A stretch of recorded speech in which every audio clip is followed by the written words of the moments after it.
ತಿಪಟೂರು ತಾಲೂಕಿನ ಮಿನಿ ವಿಧಾನಸೌಧದಲ್ಲಿ ತಾಲೂಕು ಆಡಳಿತ ವತಿಯಿಂದ ದಾಸಶ್ರೇಷ್ಠ ಶ್ರೀ ಕನಕದಾಸರ ಜಯಂತಿಯನ್ನು ವಿಜೃಂಭಣೆಯಿಂದ ಆಚರಿಸಲಾಯಿತು.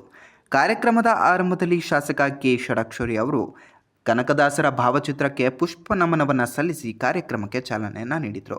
ಅವರು ಮಾತನಾಡಿ, ಕನಕದಾಸರು ಜಾತಿ ವ್ಯವಸ್ಥೆಯನ್ನು ತೀವ್ರವಾಗಿ ವಿರೋಧಿಸಿದ್ರು. ಕುಲವೆಂದು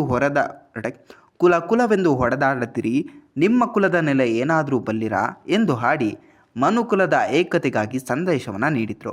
ಅವರು ಕೇವಲ ಒಂದು ಜಾತಿಗೆ ಸೀಮಿತವಾಗದ ಮನುಕುಲದ ಉದ್ಧಾರಕ ದಾರ್ಶನಿಕರು ಎಂದು ಹೇಳಿದರು. ನಂತರ ತಾಲೂಕು ದಂಡಾಧಿಕಾರಿ ಮೋಹನ್ ಕುಮಾರ್ ಮಾತನಾಡಿ, ಕನಕದಾಸರ ಜೀವನ, ಕೀರ್ತನೆಗಳು ಮತ್ತು ಬೋಧನೆಗಳು ಇಂದಿಗೂ ಲಕ್ಷಾಂತರ ಜನರ ಮಾರ್ಗದರ್ಶನ ಹಾಗೂ ಸ್ಫೂರ್ತಿಯಾಗಿದೆ. ಅವರು ಕೇವಲ ಕೀರ್ತನಕಾರರಲ್ಲ, ಓರ್ವ ತತ್ವಜ್ಞಾನಿ ಹಾಗೂ ಪೂಜ್ಯ ಹರಿದಾಸರ ಸಂತರು ಎಂದು ಹೇಳಿದರು. ಕಾರ್ಯಕ್ರಮದಲ್ಲಿ ತಾಲೂಕು ಪಂಚಾಯತ್ ಕಾರ್ಯನಿರ್ವಹಣಾಧಿಕಾರಿ ಸುದರ್ಶನ್, ನಗರಸಭೆ ಆಯುಕ್ತ ವಿಶ್ವೇಶ್ವರಯ್ಯ, ಗ್ರೇಡು ತಹಶೀಲ್ದಾರ್ ಜಗನ್ನಾಥ, ಕುರುಬ ಸಮುದಾಯದ ಮುಖಂಡರು ಚಂದ್ರೇಗೌಡ, ಕನ್ನಡ ಸಾಹಿತ್ಯ ಪರಿಷತ್ ಪ್ರತಿನಿಧಿ ಗೋವಿಂದರಾಜು, ಆರ್.ಐ. ರಂಗಪ್ಪ ಹಾಗೂ ಹಲವು ಗಣ್ಯರು ಉಪಸ್ಥಿತರಿದ್ದರು. ನಾವೆಲ್ಲ ತಿಳ್ಕೋಬೇಕಾಗ್ತದೆ, ಅರಿತುಕೋಬೇಕಾಗ್ತದೆ.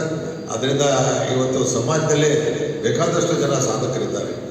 ಅವರ ಸಾಧನೆಗಳನ್ನು ಇವತ್ತು ರಾಜ ಮಹಾರಾಜರು ಇದ್ದಾರೆ. ರಾಷ್ಟ್ರಕ್ಕೋಸ್ಕರ, ಆ ಭಾಗದ ಜನರಿಗೋಸ್ಕರ ಹೋರಾಟ ಮಾಡಿ, ಪ್ರಾಣತ್ಯಾಗವನ್ನು ಮಾಡಿ, ದಾನ ಧರ್ಮವನ್ನು ಮಾಡಿ, ಸಾಧನೆಯನ್ನು ಮಾಡಿರ್ತಕ್ಕಂಥ ಸಾಕಷ್ಟು ಜನ ಸಾಧಕರಿದ್ದಾರೆ.